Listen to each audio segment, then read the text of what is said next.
Well, no, he and I actually talked a lot, and no, I mean, I'm telling you, he can do whatever he wants, and he will bring it on the day. Forest Whitaker, for me, I did not need that. I mean, I know how I felt about Michael and Walton and our characters. That was so volatile in me, and that was so strong in me that I could bring that side of it. I mean, that history was there automatically, but I didn't have that at all with him. In fact, the first day working with him, my dad had actually died that morning, and so I kind of shared it. And we had, this thing where I didn't even really know him, but I just needed to talk to somebody. So I talked to him for like 40 minutes about my dad, and I wasn't close to my dad, and it had been a long time since I'd seen him, but he had passed away, and for some reason we connected in that moment of me sharing all this, and he talked a lot. I mean, every time we were on location anywhere, we walked and talked, and then we hung out and did things together,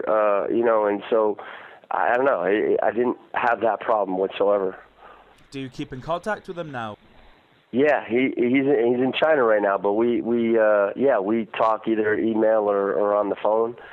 Looking at that storyline in season 5 when your character was busted for heroin, did you know where that was going in terms of direction? I mean, I know that they kept the end of your character secret, but did you have any idea of where they were going with it?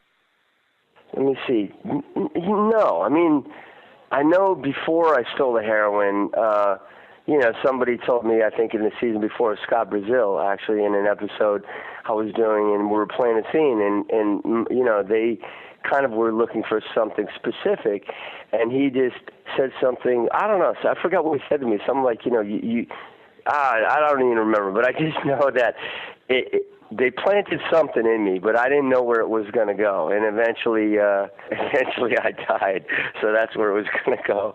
I didn't know for a while. And then I kind of found out some things. And then when I started asking around, they finally told me what was going to happen. And that was like 3 months I kind of sat with that. And I promised I wouldn't say anything to anybody. So I didn't. And it was tough, What were your initial impressions of where the storyline was going to go? What did you believe was going to happen?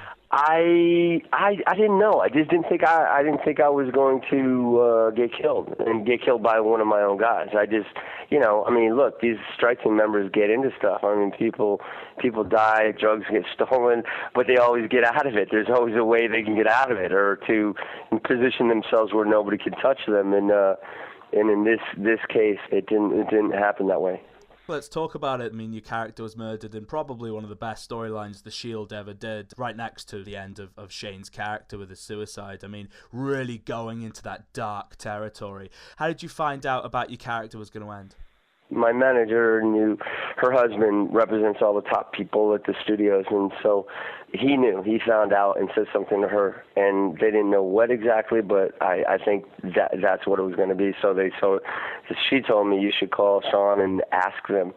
And I said, well, no, because Sean always said that if anyone was ever going to get killed, he would, give them a whole season in advance, and he would explain to him. And I go, nobody's done that. We're already partway through the season, we just gotten back from Christmas, I think. And I go, that won't happen. And they go, well, you should call. So I was like downtown shooting location, and Michael and Walton were outside my trailer waiting. And I just, I didn't say anything, but I got on the phone really quick and, talked to one of the executive producers, which wasn't Sean because he was there. And I said, look, is anything going to happen to me?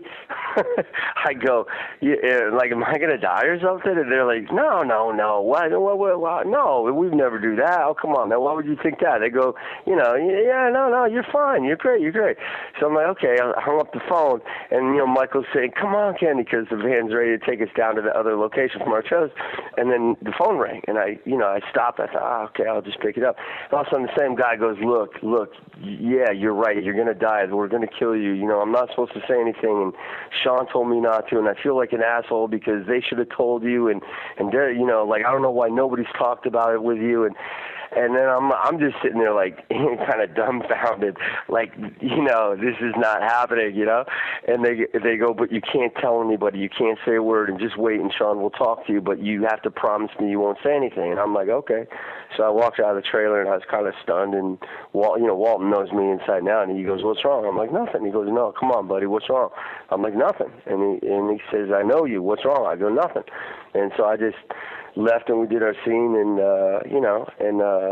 Sean, I think, came down later on, and nobody knew. He just came down and sat me and talked to me. He goes, I didn't say anything because I didn't know when I wanted this to happen, but he goes, this is what I want to do. And he explained the whole thing about, somebody within our own guys killing me, and probably it would be Vic or Shane, and this is why, and he goes, I want it to be kind of like a Shakespearean tragedy, and he says, I want this to be the beginning of the end to my show.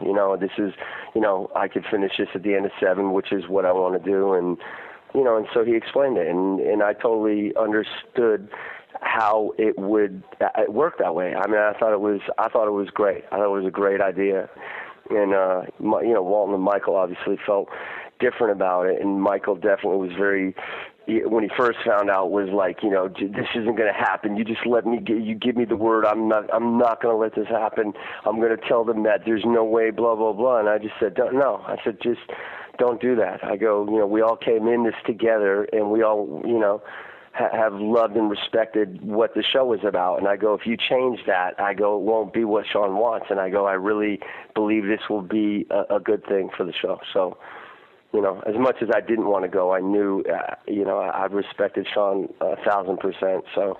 Your initial impressions, when I was looking at, I think I was watching one of the S.H.I.E.L.D. documentaries, it was almost said that you guys were like a close family. So it must have been very difficult for you to come to terms with the fact that your character was going to be killed off and you'd no longer be on the show. Yeah. We all talked about coming into it together and going out together, and that's the way it was going to be. And so when, especially for me and Walton and Michael, when I wasn't going to be there, it just felt like it broke a family apart. It felt like it broke the show apart and a family apart, but it's part of, not that it broke the show apart, but for us it felt like this is not right for us not to be together. So, and I had a hard time, dude. I could not, I couldn't watch the whole 6th season, and I think into the 7th season is when I could even think about the S.H.I.E.L.D. again. I would talk to those guys or go to the set, but the work thing really bothered me. Going down, watching these guys go on with life, as these characters, and I was not there. I was like, this is really, I had a hard time, I guess looking at it now, because your final scene was actually with Walton, and I know Walton had a really hard time with that scene, but I guess he found not some happiness in it, but he kind of came to terms with it, and you created this great scene where it was a betrayal. It was a betrayal of a friend. How did you two come together and just say, look, this is going to happen? How did you actually come together and just work towards that scene? Well, again, I think the way we've always worked, Michael and Walton and myself, nobody ever questions anybody's process of coming about it. We show up, and with the scene, you do it. And everybody is normally completely 100% right where they're supposed to be. So, I know Walton and I, we didn't talk. We didn't look at each other. We didn't talk about anything. I knew what I wanted to do. He knew what he wanted to do for his reasons and for my reasons as the characters. So we basically stayed on opposite sides of the parking lot and waited. And then, when they ran it through, rehearsed the first time, we had not discussed a thing. I brought what I brought, he brought what he brought. I don't know at the time if everybody 100% knew why I was doing what I was doing, or he was doing what he was doing. He was clear and I was clear, yet maybe there was just something in there. We ran it through, and then Sean was there, and then Stephen K. was directing, but Sean kind of verbally was saying what he was looking for. But I think Walton and I were already on that exact page. And then we just didn't talk to anybody. I went in my place, he went in his place, and we waited until they shot, and we shot. And that's kind of the way it was. We really trusted each other, for that. So it's not like we needed to discuss that scene whatsoever.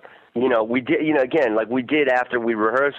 Sean came in and talked a little bit, and then I verbally was kind of just verifying, this is what I'm doing and why I'm doing it. And then he was also doing the same thing for him.